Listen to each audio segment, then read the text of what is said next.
아마 결혼하신 분들은 다 한 번쯤은 들어보신 말이 있죠. 바로 착한 며느리 컴플렉스요. 착한 며느리 컴플렉스 뜻은 저도 찾아보았는데 내가 사랑하는 사람의 부모님이기 때문에 잘 보이고 싶고 잘 해드리고 싶고 함께 행복하고 싶은 마음에서 시작된다고 해요.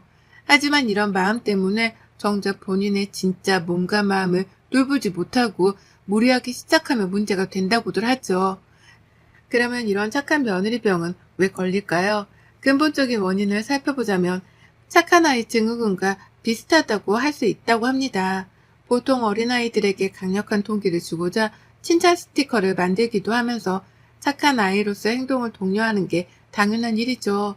하지만 이것이 다 큰 성인이 되어서도 착하다는 칭찬과 이미지를 위해 자신의 욕망을 누르고 무리하는 행동을 착한 아이 증후군이라고 하는데 왜 우리 주변에도 어려운 부탁들도 흔쾌히 들어주는 친구들이나 동료들은 하나씩 있잖아요.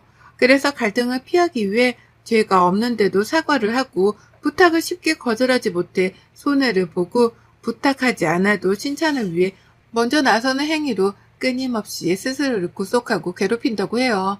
지금 와서 생각해보면 저도 착한 며느리 컴플렉스가 있었던 건 아닐까 싶었습니다. 오늘의 제 사연에 진심을 담아 보내드리는데요. 저는 서울시 은평구에 살고 있는 36살 여자입니다. 결혼에 대한 생각이 딱히 없던 저는 그냥 좋은 사람이 생기면 결혼하고 아니면 혼자 살자라는 생각이 강했었어요. 사실 요새 결혼하는 친구들 보면 남편과 많이 다투기도 하고 집 문제나 돈 문제로도 좋았던 사이까지 틀어지는 이야기도 많이 들리다 보니 어느 순간 결혼에 대한 환상이 점점 떨어졌습니다. 그러다 친구 결혼식에서 우연히 저희 남편을 만나게 되었죠. 친구 남편 회사 동료라는 남편이라 저랑은 같은 피로 현장에서 같이 앉게 되었고 서로 다 이야기를 하다 보니 참 재밌었어요. 그래서 친구랑 친구 남편은 신혼여행을 가고 저희는 마음 맞는 사람들만 모여서 술 한잔을 했거든요. 그렇게 만났던 만남이 저에게 결혼이라는 마음을 갖게 해주었고 제가 결혼 전부터 꿈꿔왔던 삶은 알콩달콩 남편과 또 토끼 같은 자식의 시부모님과는 딸처럼 서로 지내는 게 사실 꿈이었어요. 이게 비현실적이라고도 생각하시는 분들이 아마 많으실 거예요. 저는 그저 제 희망사항이었으니까요. 순조롭게 결혼이 착착 진행되고 남편을 알아가면 알아갈수록 더 생각보다 마음이 깊은 사람이었어요. 집도 지금 살고 있는 곳이 있어 가정, 가구만 바꿔서 살기로 해서 딱히 결혼 준비를 하면서 다툴 일이 없었네요. 그래서 저희는 무탈하게 결혼식까지 끝냈죠. 근데 이때부터 저의 착한 며느리 컴플렉스는 시작되었던 것일까요? 남편의 시부모님은 정말 두 분 다 검소하시고 오랫동안 두 분이 교직 생활에 있던 분들이셨어요. 지금은 정년퇴직하고 함께 양평에 조그만한 전원주택을 얻어서 두 분이 사셨거든요. 그래서 처음에는 이 이야기를 듣고 정말 누구나 꿈꾸는 생활이 아닐까 싶더라고요.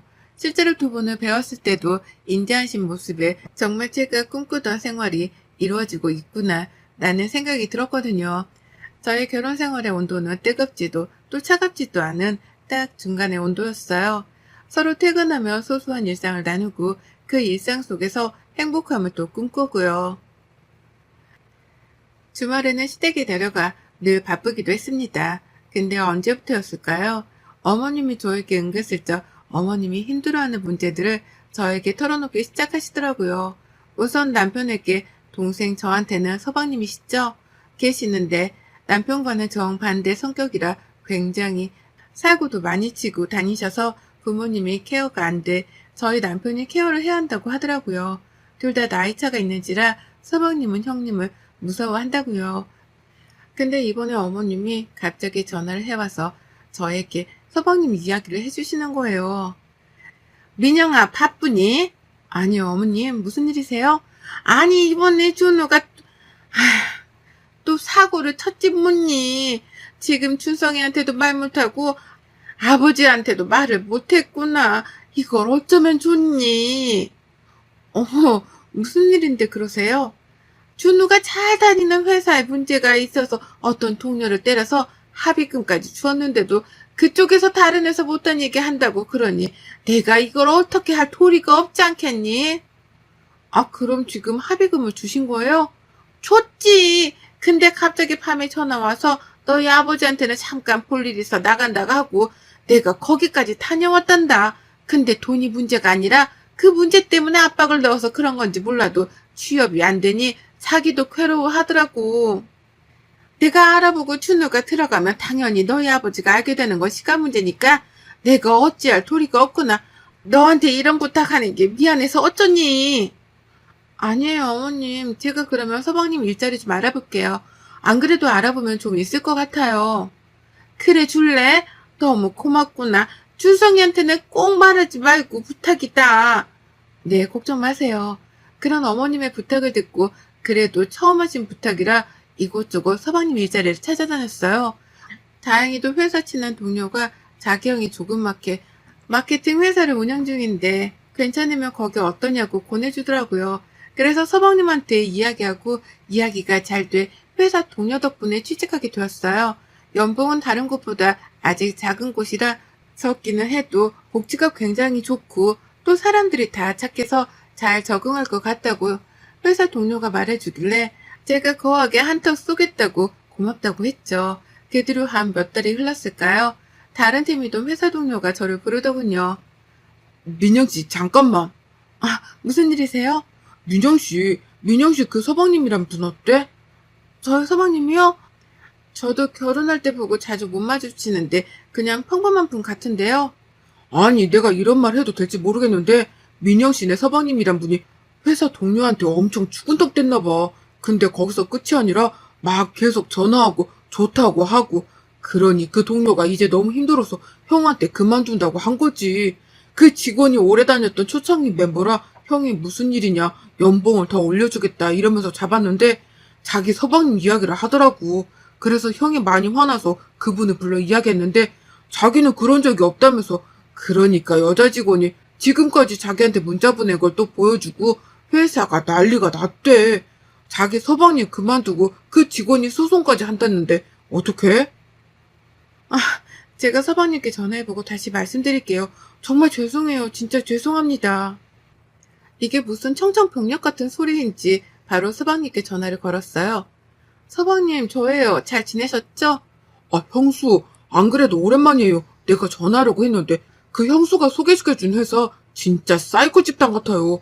정말 나를 무슨 성추행범으로 몰아가는데 이게 말이 되냐고요.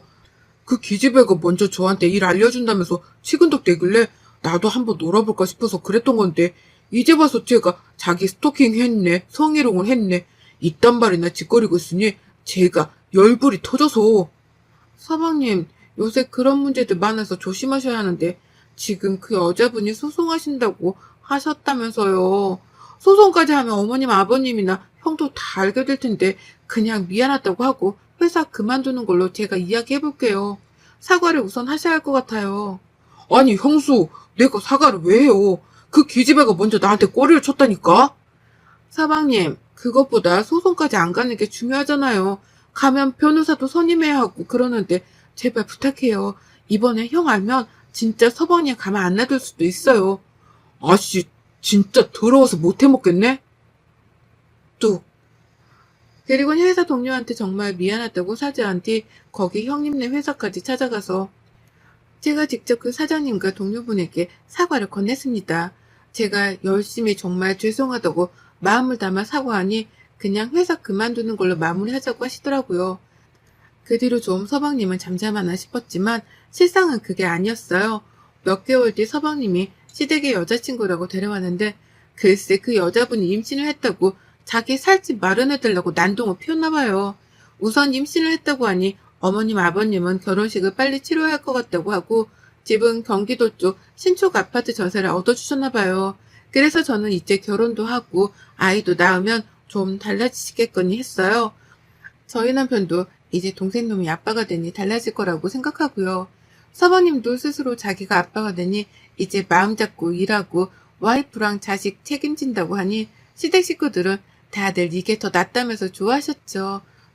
저도 물론 그랬고요. 그 뒤로 저희 집에 첫 손녀가 태어나고 저를 포함해서 시댁 가족들이 너무나 좋아했어요. 사모님도 가끔 보면 좀 철이 든 것 같기도 했고요. 또 저도 조카가 생기니 너무 예쁘더라고요. 아직 아이 생각은 없지만 정말 하나 꼭 낳고 싶다라는 생각이 들 정도로 아이가 너무 예뻤어요. 그렇게 이제 좀 서방님네도 잘 살려나 보다 싶었죠. 근데 갑자기 걸려오는 어머님의 전화에 저는 또 한 번 주저앉고 말았네요. 민영아, 지금 춘우네 준성이랑 빨리 가봐야겠다. 나도 올라가고 있는데, 아니 얘가 글쎄 며칠 전부터 전화도 안 받고 둘째 전화기도 꺼져 있고 한데 뭐 둘이 다투는지 어떡하냐. 제가 그이 깨워서 지금 저희도 가볼게요. 어머님 조심히 오세요. 하고는 서방님네로 가서 문을 두들기는데 아무런 기척이 없는 거예요. 몇 분 뒤에 문이 열려서 보는데 서방님도 아니고 동서도 아닌 다른 사람이 열어주는 거예요. 연락을 안 받은 이유를 알고 보니 서방님이랑 동서가 둘이 PC방에 가서 게임을 좀 1시간만 하고 온다고 애기 좀 봐달라고 자기 친구한테 부탁을 한 거예요. 친구가 둘 다 또 그러니 1시간만 봐줄 테니 갔다 오라고 했는데 그 뒤로 하루 동안 연락이 두절돼서 자기랑 아이랑 있었다고요. 근데 깜빡 잠들어서 초인종 소리를 못 들었다고요. 남편은 화가 머리 끝까지 났고 시아버지 또한 당장 이 새끼 찾으라고 하고 집안이 발칵 뒤집혀졌어요. 조카는 하루 동안 씻지도 못하고 밥도 제대로 못 먹은 것 같더라고요. 친구가 분유를 타서 주려는데 자기도 이런 게 처음이라 뜨거워서 그런지 잘 안 먹어서 자기도 걱정했다고 하더라고요. 우선 고맙다고 친구한테 5만 원 쥐어주면서 택시라도 갈 때 타고 가라고 정말 미안하다고 했어요. 한사코 거절했지만 제가 너무 미안하다고 했죠. 그리고 집에 들어가 보니 집은 아기가 사는 집이 아닌 꼭 정말 돼지 우리같이 모든 것들이 엉망이었어요. 그날 저녁 동서랑 서방님이 집에 들어왔는데 저는 세상에 태어나서 저희 남편이 그렇게 화내는 걸 처음 본 것 같아요. 갑자기 서방님이 들어오시자마자 뺨을 후려치더라고요. 야, 너 진짜 이런 식으로 살려고 지금 부모님이 너네 집 해준 줄 알아? 어디서 뭐? PC방? 네가 진짜 미쳤구나. 그럴 거면 집을 나가. 그냥 나가서 뒤져 진짜. 이러면서 막 욕설을 퍼붓고 동서한테는 아기 엄마라는 사람이 어떻게 이럴 수가 있냐고 하고요. 하니 어머님은 울고 시아버지는 답답하신지 창밖만 보고 계시더라고요. 둘 다 술에 또 많이 취한 상태라 우선 거기서 아이를 둘 수 없어 저희가 데리고 시댁으로 내려왔어요. 아무것도 모른 채 자는 모습을 조카 모습을 보니 정말 슬프더라고요. 그렇게 시댁에서 하루 자고 어떻게 할지 생각을 해보는데 어머님이 아침에 갑자기 저만 부르시더라고요. 민영아, 준우가 그러는데 어젯밤에 둘째가 짐 다 싸들고 집을 나갔다더라. 지금 준우가 찾으러 다니는데도 없고 집에 있는 현금이랑 결혼할 때 해주었던 폐물까지 싹 다 들고 나가서 지금 준우가 난리가 났더라. 어쩌면 좋니? 동서는 결혼하기 전부터 하고 나서도 서방님과 매일매일 다투고 하니까 그게 질려서 집을 나갔더라고요. 저도 거기서 그럼 어떻게 하냐 했어야 했는데 그때 제 착한 며느리 컴플렉스가 또다시 한번 부활을 하더군요. 근데 여기에서 더 큰 문제는 착한 며느리병에 고마워하는 것이 아니라 오히려 서방님은 더 저한테 바라고 시댁에서도 저한테 더 바랬던 것 같아요. 나이가 있으신 시부모님이 당장 조카를 맡아서 키우기에는 역부족이라 제가 회사에 휴직계를 내고 동서가 돌아올 때까지 키워달라는 시부모님의 간곡한 바람에 저는 또 그 부탁을 들어줄 수밖에 없었어요. 남편은 지금 누굴 보고 키우라 하냐고 그러면 자기도 집에 안 온다고 난리쳤지만 저는 너무 불쌍했어요. 조카가요. 아이가 부모님을 선택하고 태어난 건 아니잖아요. 그렇게 저는 팔자에도 없던 육아를 하고 하다 보니 안 나쁜 곳이 없을 정도로 제 몸이 망가져 있더라고요. 근데 아빠라는 사람은 매일 술에 쪄들어서 집에 들어오지도 않고 친구도 만나고 또 어디서 여자도 만나고 하고 그러는 것 같더라고요. 그러다 저의 착한 며느리 컴플렉스가 사라지는 날이 찾아왔어요. 그날도 여느 때와 같이 조카를 재우고 있는데 시부모님이 지방에 장례식에 다녀와야 한다고 해서 제가 하루 동안 조카를 보기로 했었어요. 남편은 회사가 바빠 못 쉬어서 끝나고 시댁으로 내려오기로 했고요. 저희 집으로 조카를 데리고 오려고 하다가 그냥 있는 곳에 있는 게 더 나을 것 같아서 제가 내려왔거든요. 그렇게 조카를 케어하다 잠이 들어 새벽 한 2시쯤이더라고요. 남편이 회사가 너무 늦게 끝나서 이제 내려간다고 문자가 와 있길래 곧 오나 보다 하고 기다리는데 번호키 소리가 들리는 거예요. 그래서 아 남편인가 보다 하고 방에서 나가려는데 서방님 소리가 나서 아, 서방님이 딸이 보고 싶어서 왔구나 하고 나가려는 순간 어떤 여자랑 있더라고요. 현관에서. 알고 보니 오늘 자기네 집에 엄마 아빠도 지방 가고 딸도 저희 집에 엄마 아빠가 데리고 갔겠지 싶어서 아무도 없겠다 하고 자기네 집으로 데리고 온 거겠죠. 순간 제가 소리를 지르니 서방님이 깜짝 놀라 저를 쳐다보더라고요. 그리고 정말 결혼하고 처음으로 그러면 안 되지만 그대로 서방님 뺨을 후려쳤어요. 죄송한데 지금 만나시는 분 얘기 아빠니까 딴 데 가서 알아보세요. 제가 택시 불러드릴 테니까 타고 집까지 가세요. 라고 하니 갑자기 정말 재수없다면서 나가더라고요. 서방님은 저에게 뭐 하는 짓이냐고 하길래 제가 한 대 더 후려쳤어요. 서방님, 제가 이런 말 하는 게 주제넘다 생각할 수도 있겠지만 저 더 이상 서방님 때문에 형이랑 못 살 것 같아요. 제가 이혼하는 거 서방님 때문이니 평생 후회하면서 사세요. 도대체 제가 언제까지 서방님 쫄따구 노릇이나 할 것 같아요? 지금 자기 와이프 도망가고 자기 딸은 형수랑 늙은 엄마가 보는데 부끄럽지도 않아서 지금 이러시는 거예요? 집에 아무도 없다 생각하고 여자 끌어들이고 그게 아빠가 할 행동이라고 진짜 생각해서 이러시는 거예요? 서방님이 이렇게 나오니 옛날에 회사에서 성추행으로 소송당할 뻔한 거 제가 진짜 빌고 빌어서 거기서 넘어간 거예요. 왜 그걸 모르고 지금 이딴 행동을 하세요? 그 뒤로 남편이 들어와서 남편에게도 더 이상 나 너네 집 노비 노릇은 못하겠다. 내가 호구도 아니고 회사 휴직금 내고 얘 보는데 고맙다. 미안하다고만 하지. 진짜 실질적으로 행동하는 게 누가 있냐. 진짜 지긋지긋하다 너네 집. 이제 너랑 헤어지고 내 갈 길 가려고 하니 니네 집 일은 이제 네가 해라. 더 이상 나 착한 척 못하겠다. 하고 그대로 택시 타고 올라갔어요. 며칠을 핸드폰 꺼놓고 생각을 해보니 착하다는 기준은 누구에게나 다른 것인데 모든 일이 왜 이렇게 주마등처럼 스쳐 지나가는지 딸 같은 며느리가 되기 위해서 진짜 열심히 했다고 생각했는데 이건 고질병이었더라고요. 며칠이 지나고 시댁에 가서 선전포고를 했어요. 어머님, 아버님, 저 더 이상 이 사람과 살지 못할 것 같습니다. 그 이유는 제가 말을 안 해도 잘 아실 거라 생각해요. 지금까지 제가 너무 착한 척하며 살아왔다는 것을 느끼고 더 이상 이렇게 서방님 뒤치덕거리 하면서 살 수 없을 것 같아요. 라고 다들 붙잡는데 그대로 나왔습니다. 정말 이혼 서류까지 쓰고 남편한테 서로 오래되지 않았으니 그냥 가지고 왔던 거 그대로 가지고 협의혼하자고요. 알아보니 저는 아이도 없어서 이혼하기가 굉장히 쉽더라고요. 결혼하는 시간은 참 오래 걸렸는데 이혼하는 시간까지는 서류만 내면 30분도 안 걸리니까요.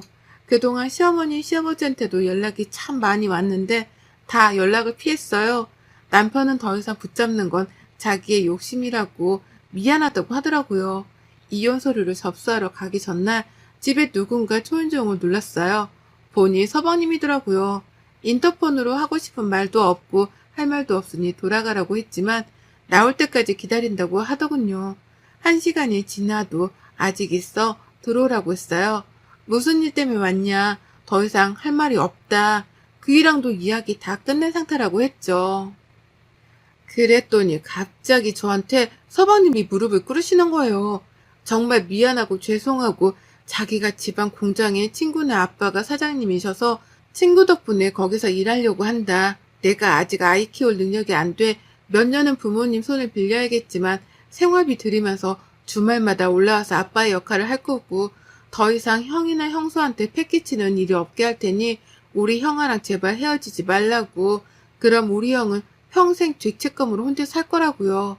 형이 참 강한 사람이라고 생각했는데 하루는 방에서 흐느껴 우는 모습을 보았는데 그때 정신이 들었대요. 자기가 더 힘들어하면 부모님이 더 힘들어하실 것 같고 형수님한테도 미안해서 잘 사는 척 하고 싶었던 것 같다고요. 그러면서 아이처럼 펑펑 울며 사과를 하는데 저는 그 말에 아무런 대답을 할 수가 없었습니다. 그리고 저는 그 다음날 이혼 서류를 접수하러 가지 않았어요. 시부모님도 무리한 부탁을 해서 미안하다고 사과하시면서 양평집은 비워두고 서방님이 일하는 쪽에 가서 같이 넷이 우선 살기로 했대요. 그러니 우리는 우리만 잘 살아달라고 정말 미안했다고 하시더라고요. 그 뒤로 서방님은 정말 마음을 다잡고 열심히 일하고 주말에는 아이 아빠로서 최선을 다하더라고요. 동서는 아이 때문에 연락이 왔다고 했는데 둘이 같이 살 것 같지는 않아요. 그냥 서로 엄마 아빠로서 최선을 다하자고 이야기하고 말았다고 하더라고요. 어머님 소식에는요. 어떻게 보면 고구마일 수도 있고 또 어떻게 보면 지금보다 더 나은 선택이라고 하시는 분들도 계실 텐데요.